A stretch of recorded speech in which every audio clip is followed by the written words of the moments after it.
ಇದಕ್ಕೆ counselling start ಆಗೋ ರೀತಿ ಕಾಣ್ತಾ ಇಲ್ಲ. ಯಾಕೆ ಅಂದರೆ KA ಕಡೆಯಿಂದ ಆ ರೀತಿ ಲೇಟೆಸ್ಟಾಗಿ 2 ಅಪ್ಡೇಟ್ಸ್ ಇದೆ. ಏನೇನು ಅಪ್ಡೇಟ್ಸ್ ಬಂದಿದೆ ನೀಟ್ ಕೌನ್ಸೆಲಿಂಗ್ ಬಗ್ಗೆ ಅದ್ರ ಬಗ್ಗೆ ಈ ಒಂದು ವಿಡಿಯೋದಲ್ಲಿ ನೋಡೋಣ. ಅದಕ್ಕಿಂತ ಮುಂಚೆ ಚಾನಲ್ ಸಬ್ಸ್ಕ್ರೈಬ್ ಮಾಡ್ಕೊಂಡಿಲ್ಲ ಸಬ್ಸ್ಕ್ರೈಬ್ ಮಾಡ್ಕೊಳ್ಳಿ. ಹಾಗೆ ಪ್ರತಿಯೊಬ್ಬರು ಕೂಡ ವಿಡಿಯೋ ಒಂದು ಲೈಕ್ ಬಿಡೋಣ, ವಿಡಿಯೋಕ್ಕೆ ಸ್ಟಾರ್ಟ್ ಮಾಡಿ. ಇಲ್ಲಿ ಫಸ್ಟು ಅಪ್ಡೇಟ್ಸ್ ಏನಪ್ಪ ಬಂದಿರೋದಂದರೆ ಫಿಸಿಕಲಿ ಡಿಸೇಬಲ್ಡ್ ಕ್ಯಾಂಡಿಡೇಟ್ಸ್ದು ಎಲಿಜಿಬಲ್ ಲಿಸ್ಟ್ನ ಬಿಟ್ಟಿದ್ದೀರಾ. ಈ ಒಂದು ಲಿಸ್ಟಲ್ಲಿ ನಿಮ್ಮ ನೇಮ್ ಏನಾದರೂ ಎಲಿಜಿಬಲ್ ಅಂತ ಬಂದಿದೆ ಅಂದರೆ ಮಾತ್ರ ನೀವೊಂದು ಫಿಸಿಕಲಿ ಹ್ಯಾಂಡಿಕ್ಯಾಪ್ ಕೋಟನ್ನು ಕ್ಲೈಮ್ ಮಾಡೋಕ್ಕೆ ಸಾಧ್ಯ. ಅಲ್ಲಿ ನಾಟ್ ಎಲಿಜಿಬಲ್ ಅಂತ ಬಂದಿದೆ ಅಂದರೆ ನೀವು ಈ ಒಂದು ಕೋಟನ್ನು ಕ್ಲೈಮ್ ಮಾಡೋಕ್ಕಾಗಲ್ಲ.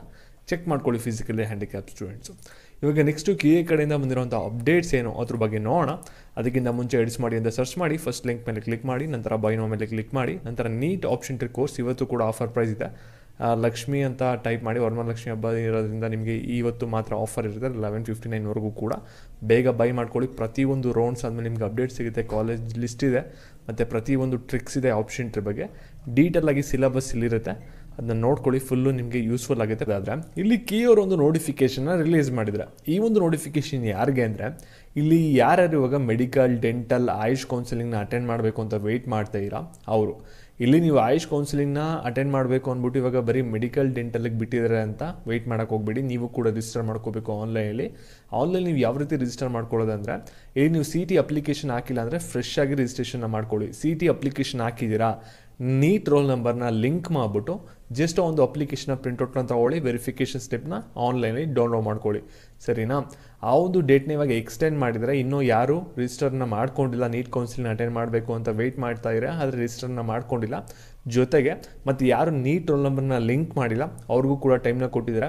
ಇವತ್ತಿನಿಂದ ಲಿಂಕ್ ಓಪನ್ ಇರುತ್ತೆ, 19ನೇ ತಾರೀಕು ಬಂದುಬಿಟ್ಟು ಕ್ಲೋಸ್ ಆಗುತ್ತೆ, ಸರಿನಾ? ಇಲ್ಲಿ ಮತ್ತೆ KA ಒಂದು ನೋಟಿಫಿಕೇಶನ್ ಕೆಳಗಡೆ ಇನ್ನೊಂದು ಇಂಪಾರ್ಟೆಂಟ್ ಪಾಯಿಂಟ್ನ ಕೊಟ್ಟಿದ್ದಾರೆ. ಇಲ್ಲಿ ಏನು ಹೇಳ್ತಾ ಇದ್ದಾರೆ ಅಂದರೆ, ಇಲ್ಲಿ ನೀವೇನಾದರೂ ಡಾಕ್ಯುಮೆಂಟ್ ವೆರಿಫಿಕೇಷನ್ನ ಮಿಸ್ ಮಾಡ್ಕೊಂಡಿದ್ದೀರಾ, 12ನೇ ತಾರೀಕಿಂದ 14ನೇ ತಾರೀಕುವರೆಗೂ ಕೂಡ ಏನು ಆಫ್ಲೈನ್ ಡಾಕ್ಯುಮೆಂಟ್ ವೆರಿಫಿಕೇಷನ್ ಶೆಡ್ಯೂಲ್ ಒಂದು ಮಾಡಿದ್ರಲ್ಲ, ಅದೇನಾದರೂ ನೀವು ಮಿಸ್ ಮಾಡ್ಕೊಂಡಿದ್ರೆ ನೀವು 19ನೇ ತಾರೀಕು ಹೋಗಿ ಡಾಕ್ಯುಮೆಂಟ್ ವೆರಿಫಿಕೇಷನ್ನ ನೀವು ಮಾಡಿಸ್ಕೋಬೋದಾಗಿರುತ್ತೆ.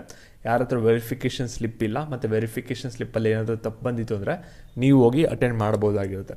ಮತ್ತು ಈ ಒಂದು ನೋಟಿಫಿಕೇಷನ್ ನೋಡಾದ್ಮೇಲೆ ನಿಮಗೆಲ್ಲರಿಗೂ ಕೂಡ ಕಾಮನ್ ಆಗಿ ಒಂದೇ ಡೌಟ್ ಇರೋದು, ಇವಾಗ ಆಪ್ಷನ್ ಎಂಟ್ರಿ ಬಂದ್ಬಿಟ್ಟು ಇನ್ನೊಂದು 2-3 ದಿನದಲ್ಲಿ ಸ್ಟಾರ್ಟ್ ಆಗುತ್ತಾ ಅಥವಾ ನಾವು 19ನೇ ತಾರೀಕುವರೆಗೂ ಕೂಡ ವೆಯ್ಟ್ ಮಾಡೋ ಒಂದು ಪರಿಸ್ಥಿತಿ ಬರುತ್ತಾ ಅಂತ. ಇದಂತೂ ಕಾಮನ್ ಆಗಿ ನಿಮ್ಮ ಎಲ್ಲರ ತಲೆಯಲ್ಲೂ ಕೂಡ ಪ್ರಶ್ನೆ ಬಂದೇ ಬರುತ್ತೆ. ಇದ್ರ ಬಗ್ಗೆ ಒಂದು ಕ್ಲಾರಿಫಿಕೇಷನ್ ಕೊಡೋದಾದರೆ, ಇಲ್ಲಿ ನಿಮಗೆ 19ನೇ ತಾರೀಕುವರೆಗೂ ಕೂಡ ಯಾವುದೇ ಥರದ ಒಂದು ಆಪ್ಷನ್ ಎಂಟ್ರಿ ಪ್ರೋಸೆಸ್ ನೀವೇನು ವೆಯ್ಟ್ ಮಾಡ್ತಾ ಇದ್ದೀರಾ ಕರ್ನಾಟಕ ಸ್ಟೇಟ್ ಕೌನ್ಸಿಲಿಂಗು, ಅದೇನೂ ಕೂಡ ಸ್ಟಾರ್ಟ್ ಆಗಲ್ಲ. ನೀವು ವೆಯ್ಟ್ ಮಾಡ್ತಾನೆ ಇರಬೇಕಾಗಿರುತ್ತೆ. ಈ ಒಂದು 19ನೇ ತಾರೀಕುವರೆಗೂ ಕೂಡ ಏನೇನು ಪ್ರೋಸೆಸ್ ಇದೆ, ರಿಜಿಸ್ಟ್ರೇಷನ್ ಆಗಿರ್ಬೋದು ಮತ್ತು ತಿರ್ಗಾ ಆಫ್ಲೈನ್ ಡಾಕ್ಯುಮೆಂಟ್ ವೆರಿಫಿಕೇಷನ್ ಆಗಿರ್ಬೋದು, ಎರಡೂ ಕೂಡ ಕಂಪ್ಲೀಟ್ ಆಗಬೇಕು. ಅದಾದಮೇಲೆ ನಿಮ್ಗೆ ಏನು ಮಾಡ್ತಾರೆ ಅಂದರೆ, ಇಲ್ಲಿ ನಿಮಗೆ ಆಪ್ಷನ್ ಎಂಟ್ರಿ ಮಾಡೋಕ್ಕೆ ಒಂದು ಪರ್ಮಿಷನ್ ಕೊಡ್ತಾರೆ. ಆವಾಗ ನೀವು ಒಂದು ಆನ್ಲೈನಲ್ಲಿ ಆಪ್ಷನ್ ಎಂಟ್ರಿನ ಮಾಡ್ಬೋದಾಗಿರುತ್ತೆ. ಮತ್ತು ಹಾಗಾದರೆ ಆಪ್ಷನ್ ಎಂಟ್ರಿ ಆಗಿದ್ರೆ ಯಾವಾಗ ಸ್ಟಾರ್ಟ್ ಆಗುತ್ತೆ, ಅಟ್ಲೀಸ್ಟ್ 19th ಆದಮೇಲೆ 20th ಸ್ಟಾರ್ಟ್ ಆಗುತ್ತೆ ಅಂತಲೂ ಕೂಡ ನೀವು ಕೇಳ್ಬೋದು. ಅದು ಪ್ಯೂರ್ಲಿ KA ಮೇಲೆ ಡಿಪೆಂಡ್ ಆಗುತ್ತೆ. ಮೋಸ್ಟ್ ಪ್ರಾಬಬ್ಲಿ ನಿಮಗೆ MCCದು ರಿಸಲ್ಟ್ ಬಂದಾದಮೇಲೆ ನಿಮಗೆ ಆಪ್ಷನ್ ಎಂಟ್ರಿ ಮಾಡೋಕ್ಕೆ ಪರ್ಮಿಷನ್ನ ಕೊಡ್ಬೋದು.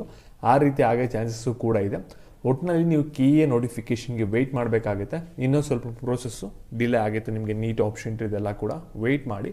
ಮತ್ತು ರೆಗ್ಯುಲರಾಗಿ ಅಪ್ಡೇಟ್ಸ್ ಬೇಕಂದರೆ ಚಾನಲ್ ಸಬ್ಸ್ಕ್ರೈಬ್ ಮಾಡ್ಕೊಳ್ಳಿ. ಪೇಯ್ಡ್ ಮೆಂಬರ್ಶಿಪ್ ಬೇಕು ಅಂದರೆ ಮಾತ್ರ ಈ ಒಂದು ನಂಬರ್ಗೆ ವಾಟ್ಸಪ್ ಮಾಡಿ. Thank you.